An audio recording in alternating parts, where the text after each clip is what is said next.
There's a lot of scary messages out there. There's a lot of people telling us to be wary of this, or to be scared of the other, or that there's something terrible coming down the line. We've lived through 2 years of a so-called pandemic that was very scary, apparently, and we had to lock ourselves up and behave in unusual ways that we would never normally think of, particularly to our fellow man. I remember walking down a footpath and meeting somebody coming the other way outside in the sunshine, and he literally backed into a hedge, letting it envelop him so that I could pass. It was most unusual. I think that we're in a strange place at the moment, and I'm asking, how are you coping? Are you frightened? Are you scared? Is it worrying you? Are you biting your nails? The thing is, wherever you go, there is all these messages of doom and gloom, and while it's always good to not be complacent, I think that we must try, if we can, to stay positive. We've got to stay positive.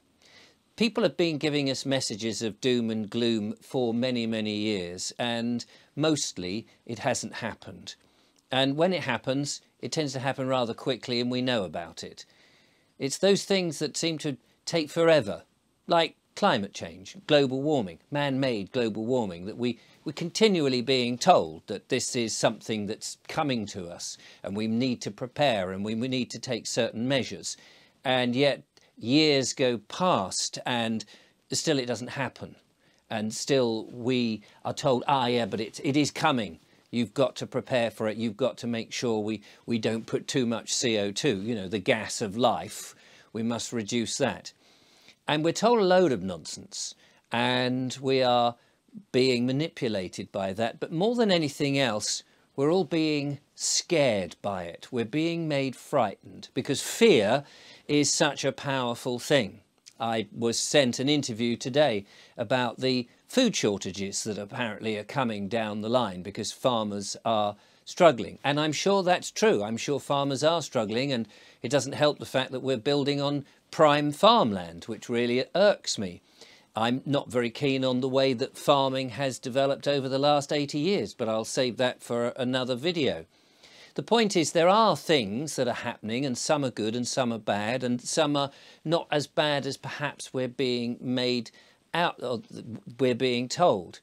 Now, if there was an enemy, and if there were a cabal or a secret society or a team of elites or a bunch of people who had it in for us, wouldn't they want us to be scared, to be frightened? Wouldn't they want us to be like jelly, nervous about doing anything? Because when you're nervous and frightened and scared, it affects your health. You get ill and you're unprepared to do things. You don't know which way to turn. What a great way to have your potential enemy, if you're attacking somebody, you want them to be completely inactive and unable to retaliate. So we've got to be careful about this, that we don't become too scared and do their bidding for them, assuming there is this enemy of the state or enemy of whatever it is coming down at us. So we've got to try and take a lot of stuff that comes our way with a bit of a pinch of salt, that things aren't as bad as we may think. Yes, we should be worried. Yes, we should be concerned, of course. But let's not get ourselves into a state. We must remember, and I know because since I've been doing these little chats, people have been reaching out to me. People have been saying to me, do you know what? We're here and we're doing something. We're there and we're doing something else. There's meetings going on here, discussions going on over there. There are people far cleverer than me, far cleverer and more intellectual, who've been thinking about this for a long time.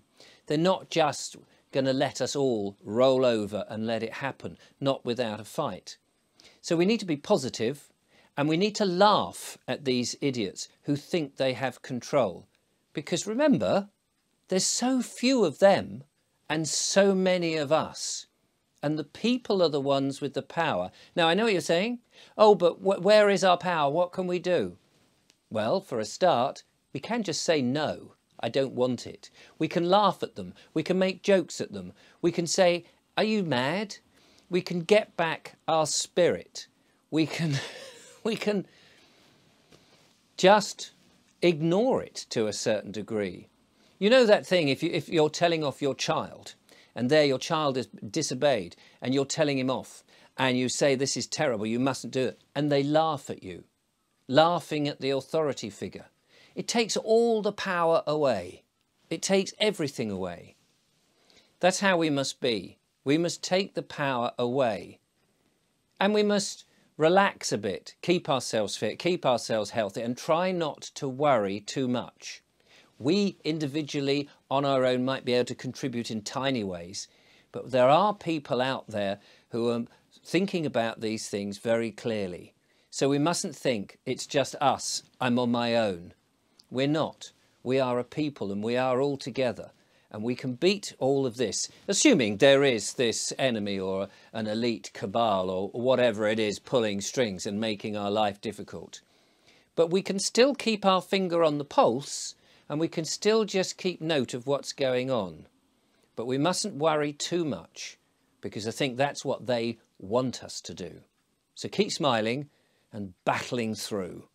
And thank you for listening to another of my little chats.